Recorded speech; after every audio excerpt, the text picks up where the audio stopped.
Welcome, dear viewers. This is ERi-TV with me, Bersabet Taghla, bringing you the latest news from around the world. And these are the ones making the top stories for today. Workshop on integrated participation of youth and women in agriculture. Pediatric ICU at Orota Hospital equipped with modern facilities. Trump asks China's help to resolve the Ukraine conflict.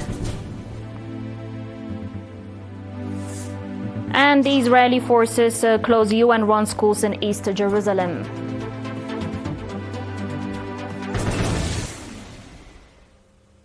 And your domestic reports. A workshop aimed at strengthening the integrated participation of youth and women in agriculture was conducted in Asmara on 8 May.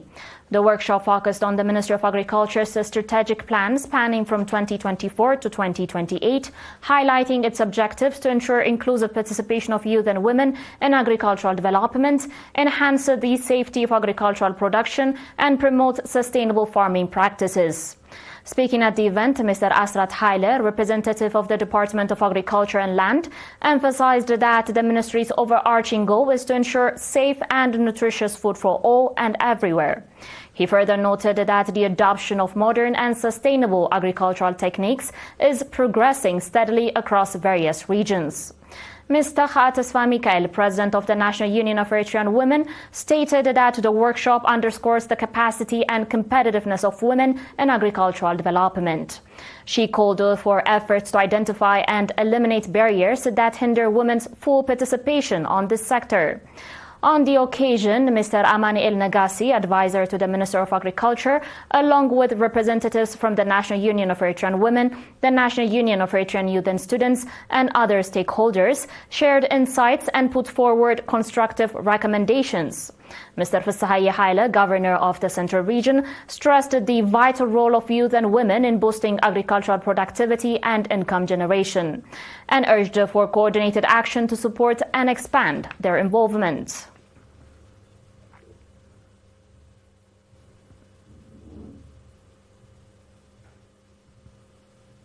In other news, the Pediatric Intensive Care Unit, or PICU, at Orota National Referral Hospital has been equipped with modern medical equipment, significantly improving the quality and scope of care provided to critically ill children. Dr. Waldo Asmarom, head of the unit, explained that the PICU admits patients ranging in age from 1 month to 15 years. He noted that the installation of an in-house oxygen generation system has replaced the former reliance on oxygen cylinders, allowing a direct and uninterrupted oxygen supply to each bed. This advancement, he said, has greatly enhanced operational efficiency and the standard of care. The PICU at Orota National Referral Hospital serves children from all regions of the country, particularly those in need of advanced critical care support.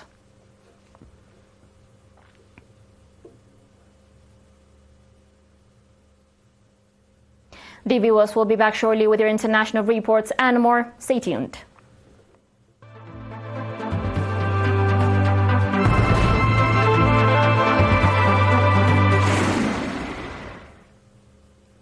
Welcome back.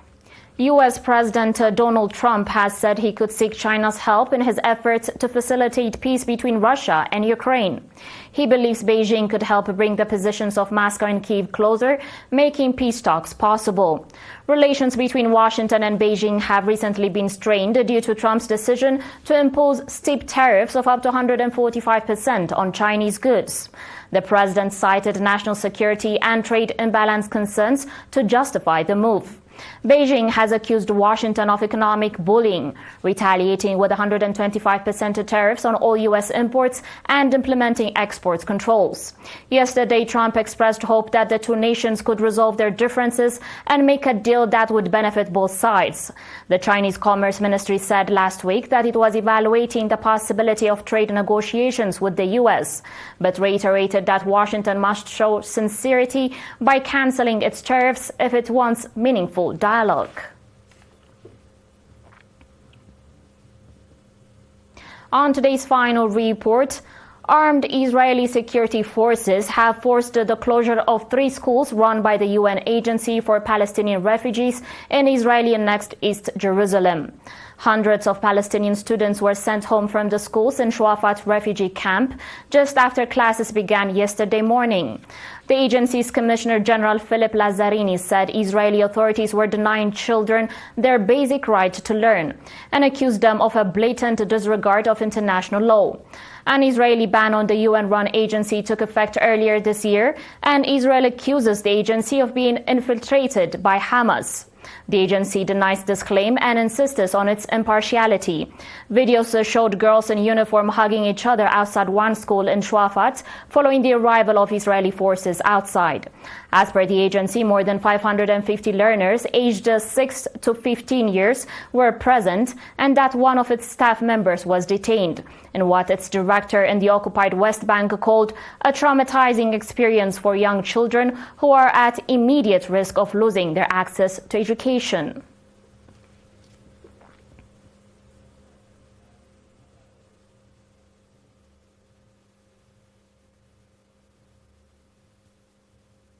And now, a quick reminder of the top stories. Workshop on integrated participation of youth and women in agriculture. Pediatric ICU at Orota Hospital equipped with modern facilities. Trump asks China's help to resolve the Ukraine conflict. And Israeli forces close UN-run schools in East Jerusalem.